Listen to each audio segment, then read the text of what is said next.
The last historical person listed by Henry St. John Thackeray in his evidence on the origin of the Septuagint is witness number 17, Jerome, who lived from about 347 to 420, writing over 650 years after the Septuagint was supposedly made. Jerome is the last person in a chain of events that leads to the Roman Catholic Latin Vulgate. Let's sum up that chain so far. We start with the story of the Septuagint. Whether it was made BC or AD, that text is around by about 50 AD and continues through the 230s, up to Origen's Hexapla. The Hexapla listed Greek translations of the Hebrew text, from the most literal to the most free, Aquila being the most literal, followed by Symmachus and Theodotion, the most loose translation. After that, two-faced liar Origen went two different directions. One was to critically examine the so-called Septuagint of his day. He made that giant multi-volume Hexapla to tell what was added in the Septuagint Greek, but not in the Hebrew, and what was missing from the Septuagint Greek, but clearly in the Hebrew. He made markings, so anyone could tell which was which. Then he wrote commentaries and homilies that said if it wasn't in the Hebrew Old Testament, it wasn't really scripture and should be removed. But Origen also wrote a letter to Sextus Julius Africanus saying the opposite. Origen lied, saying that Jewish leaders removed from the Bible anything that made them look bad. But he said that God added it in the Septuagint Greek, so that the additional words were from God. And the words that were removed were unnecessary, and the 72 translators did it all by the Spirit of God. So, Origen wrote to his scholar friends saying the Hebrew text was the true Old Testament scripture, but for the churches of Alexandria, he said the Septuagint was the actual scripture. Which one was it? Jerome had been best friends with Epiphanius, the Origen hater, since they were in their 20s. Epiphanius claimed all 80 heresies of his day had their origin in Origen.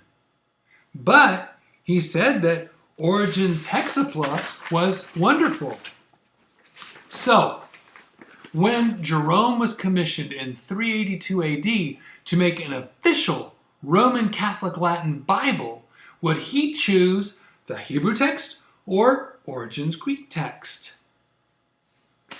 Enter Augustine of Hippo, the famous Catholic you hear about a lot, who later wrote Confessions and City of God.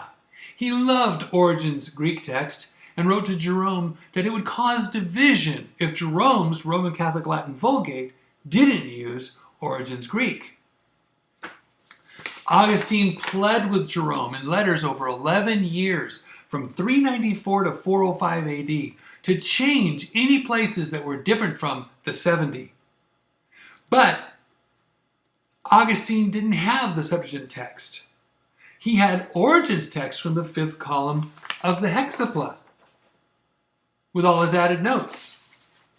So Jerome basically told Augustine, if you want a pure Septuagint, you can remove all the places with asterisks.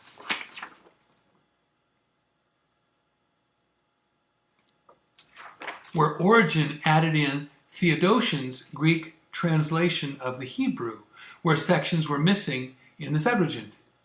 He called Theodotion a Jew and a blasphemer, whom Origen should never have copied. It sounded from their back and forth letters that Jerome was going to make a Latin Bible that really matched up with the Hebrew. That's what my Fuller Seminary professors told me. They said, quote, Jerome was the first modern text critic, ignoring Origen's work on the Hexapla. If Jerome made a Latin text right from the Hebrew and only the Hebrew, that would have been wonderful. But surprise, he didn't. Now, I have checked numerous experts to find out how Jerome really put together his Roman Catholic Latin Vulgate Old Testament. The 39 regular Old Testament books were loosely translated from the Hebrew, but clear enough to where you can see he had the same Hebrew as we have today. But despite what he said, he also translated the apocryphal books. 1. Jerome employed a Jewish man to translate an Aramaic text of Tobit and Judith and read it to him in Hebrew. Then Jerome paraphrased what he heard into Latin. 2. Jerome translated the additions to Esther from the Greek Septuagint, but he also translated another version from Hebrew. 3. Jerome translated additions to Daniel from Theodotion's column of the Hexapla, but he translated another one from Hebrew. 4.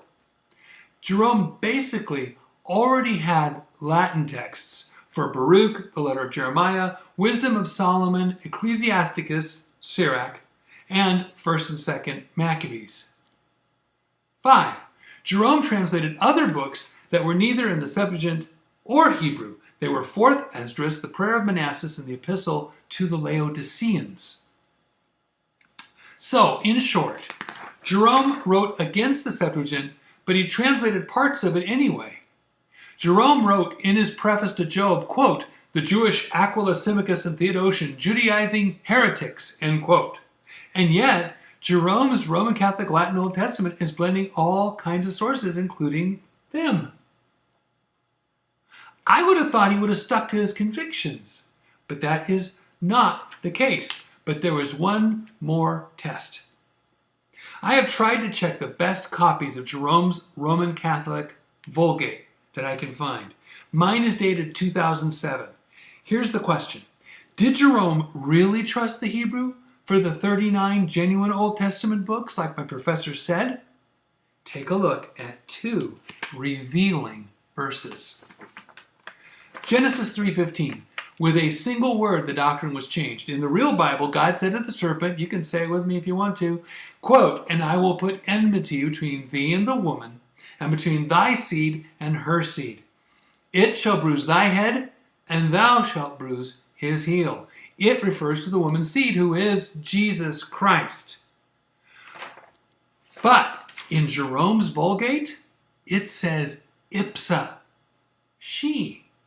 And by she, he meant Mary. That's why you see all those pictures and idols of Mary around the world with her foot on a snake. Because of Jerome. Not even the Septuagint. Roman Catholics have been taught the lie from Jerome that Mary is the Queen of Heaven, co-mediator with Christ, who actually crushes the serpent, conquers the devil, and brings salvation. Blasphemy. And this from Jerome's Roman Catholic Latin Vulgate. It was translated into English in the Douay Rheims Bible of 1610 that was in use until the Confraternity Bible. Then the New American Bible took its place. What about Psalm 13:3 in the Septuagint and the Vulgate? Does Jerome's Latin copy the Hebrew, or does it add Paul's words from Romans 3:13 to 18?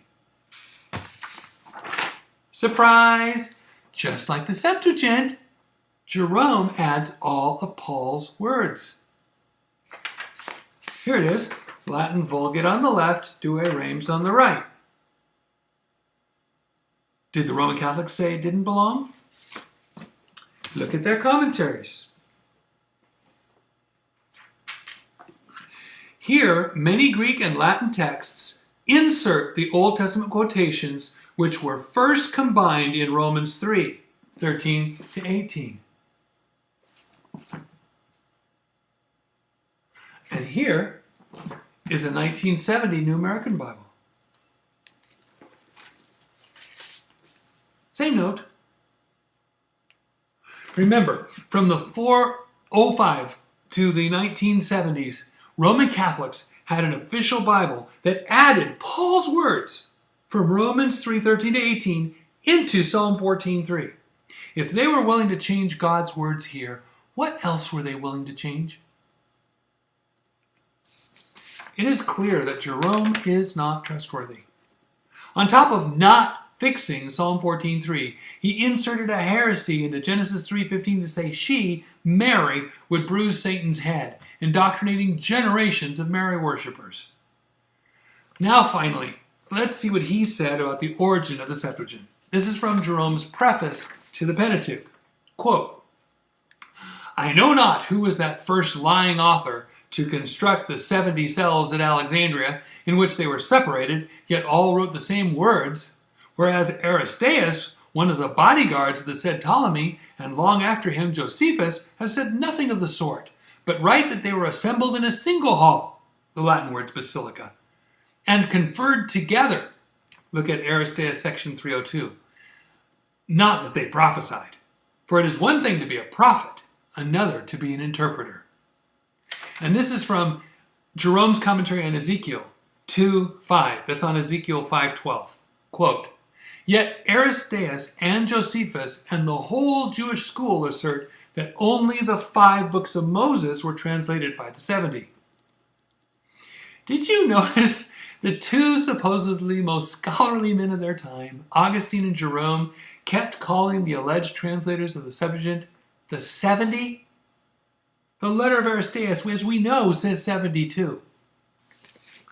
And despite everything else, after 650 years of possible evidence, Jerome said nothing new, nothing we haven't already heard.